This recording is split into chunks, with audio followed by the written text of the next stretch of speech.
hoy hablaremos del padre de la saga Halloween, el cual merece toda la fama y admiración, e incluso más que la película antes mencionada. Y claro, me refiero a Black Christmas, del buen Bob Clark, cinta que hoy en día es una película escalofriante, revolucionaria, vulgar, con chistes subidísimos de tono, un filme que cimentó las bases de lo que sería una película slasher o una película de terror, que lastimosamente en estos tiempos no se le da el reconocimiento que debería tener la cinta. Por eso, en esta temporada de Navidad es más que adecuado para recordar a Black Christmas del buen Bob Clark del año 1974. He was a big fan of Black Christmas. He was just beginning his career. And John had asked me, whether he remembers or not, I think he does, he may not. He asked me if I was ever going to do a sequel, and I said no, his film was the last horror film I was going to do. But if I did do a sequel, he said, what would you do? And I said, well, what I thought I'd do is I would make it the following fall. Somehow in the interim the killer had been caught, he'd been institutionalized, and I would have him escape. Nobody knows it at first, and he starts stalking them again at the Black Christmas sorority house, and I was going to call it Halloween. Now when you think of what John Carpenter did, wrote a script really quite different from that idea, just the basic core of it, like a sentence, cast it, directed it, edited it, did the music, you know. What is it? Oh, maybe the title Halloween, he should have given me a little footnote, but I didn't own that either. El guión lo escribió Roy Moore, un guionista canadiense que también ayudó a escribir el remake del 2006 de Black Christmas y una película llamada The Last Chance. El buen Moore se inspiró en una leyenda urbana y en 3 asesinos seriales. La leyenda urbana es la de la niñera y el hombre de arriba. Esta leyenda urbana, escrita originalmente en la década de los 60, se hizo muy popular en la década de los 70, la cual contaba la historia de una niñera que es acosada por llamadas telefónicas de un desconocido. En la leyenda urbana, el extraño llamante le decía repetidamente a la niñera que revise a los niños, lo cual inquietó lo suficiente a la niñera como para llamar a la policía. La niñera mantiene al desconocido al teléfono el tiempo suficiente para ser rastreado y descubren que está escondido en su propia casa. Moore se basó en esta leyenda urbana para construir una trama y una historia que provocaron escalofríos a los espectadores.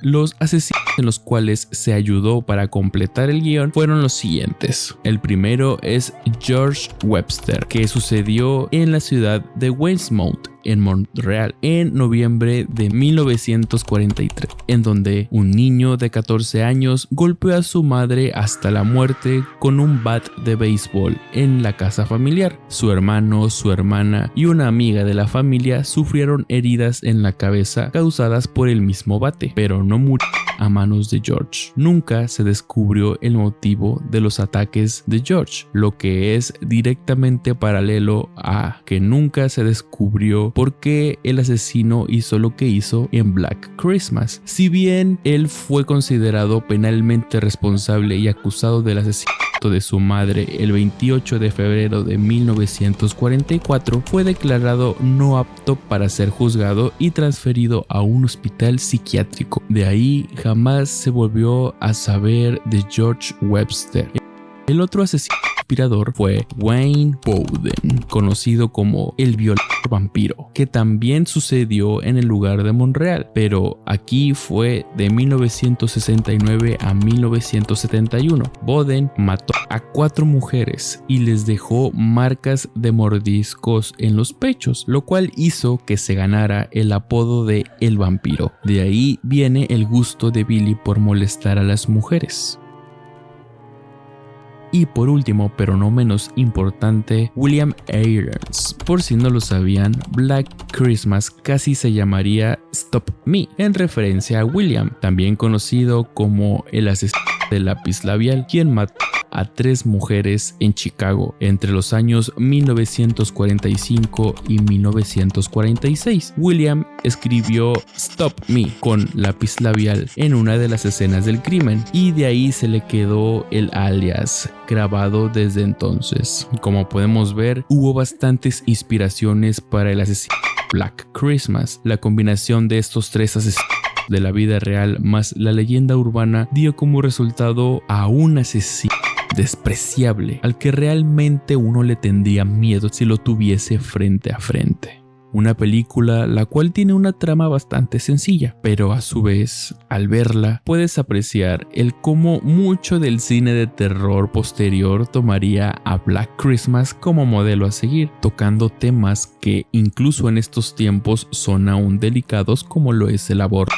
Aquí los personajes jóvenes sí tienen inteligencia y sentido común, hacen chistes muy vulgares, pero que 1. Hoy en día incluso funcionan bastante bien, y 2. Si te pones a pensar que esta película salió en 1974, donde ni de broma se tocaban estos temas en la pantalla grande, te hace reflexionar sobre lo adelantada que estaba su época. La trama sucede en épocas cercanas a la Navidad, donde vemos en primera persona a un hombre entrar a una casa grande por la ventana del ático. Ahí, una de las estudiantes, llamada Jess, recibe una llamada telefónica obscena. Después de que Bárbara provoca al hombre que realiza la llamada, él amenaza con matar y cuelga. Otra de las estudiantes, Claire, sube a su cuarto un poco asustada, pero tiene que hacer las maletas para marcharse a pasar las festividades con su familia, donde se encuentra al gato perdido de la casa. Claire escucha sonidos de gato en el armario y cuando va a investigar es asfixiada con una bolsa de plástico por el hombre que entró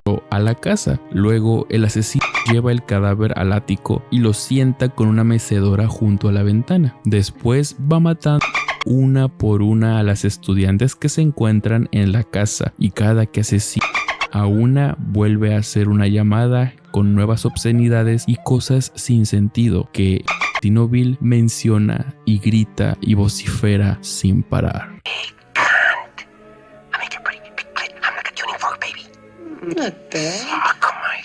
Hay varias subtramas en la película que nos hacen entender a los personajes, pero sobre todo hace que nos importen. Por ejemplo, el embarazo de la protagonista y el pleito que tiene con su novio al enterarse que ella quiere abortar al bebé que está por nacer. Vemos al mismo tiempo la decadencia y lo afectado que estuvo el novio con la noticia, a tal grado que en su audición de piano lo hace de manera horrible. La desaparición de la niña Janice, que de cierta manera puede pecar de no aportar nada a la historia principal, para mí me da indicios de que fue Billy quien asesinó a la niña, y es por eso que se le da demasiada importancia y tiempo en pantalla.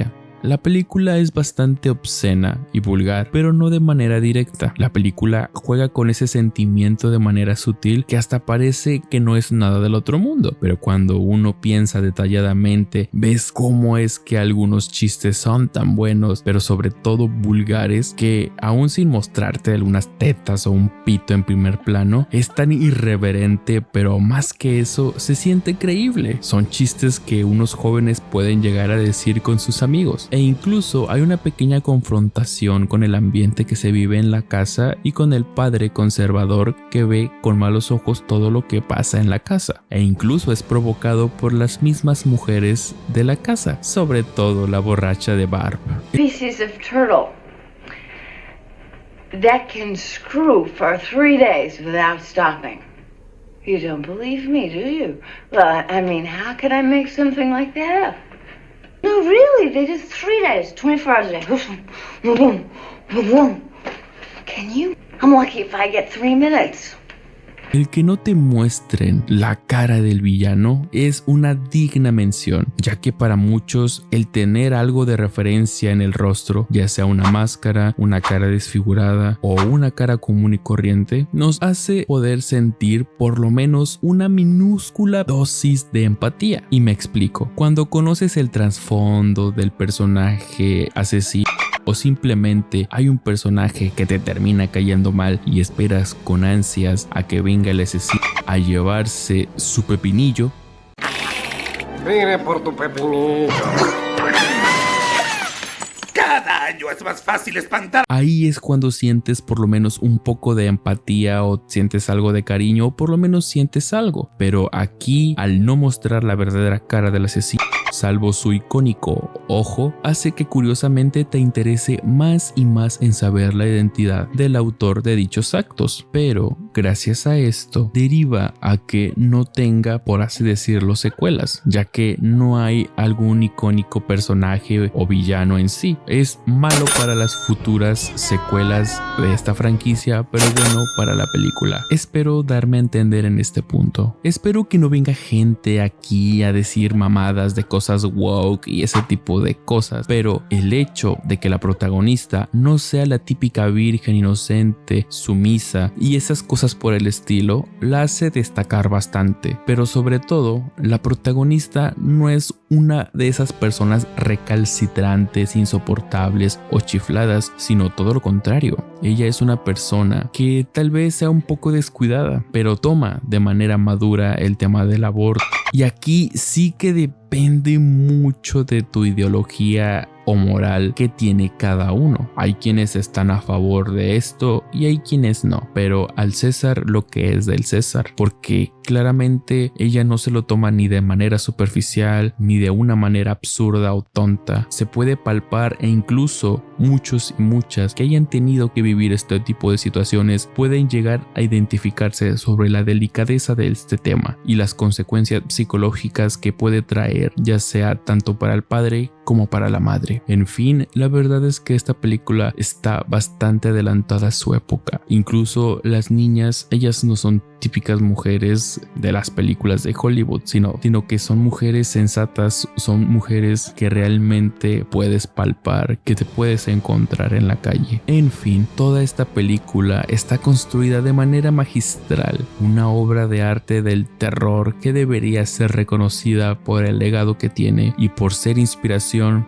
de muchos directores en tiempos pasados e igual en tiempos modernos, donde nos tiene al filo del asiento, haciéndonos sospechar de todos, pero a su vez no diciéndonos nada sobre la identidad del asesino, diciéndonos que aún en una temporada tan maravillosa como lo es la navideña, aún en estas fechas existe el mal y que puede entrar al ático de tu casa, estarte observando, acechándote, mientras tú y él están bajo el mismo techo. Nos dice que hay personas que hacen daño solo porque sí, porque están dementes o mal de la cabeza, y tú, sin deberla ni temerla, puedes ser la próxima víctima. La verdad, te recomiendo mucho esta película en estas épocas navideñas. La puedes encontrar fácilmente en YouTube y disfrutar de ella con subtítulos en español. Sin nada más que agregar, nos vemos en la próxima entrega. Chao.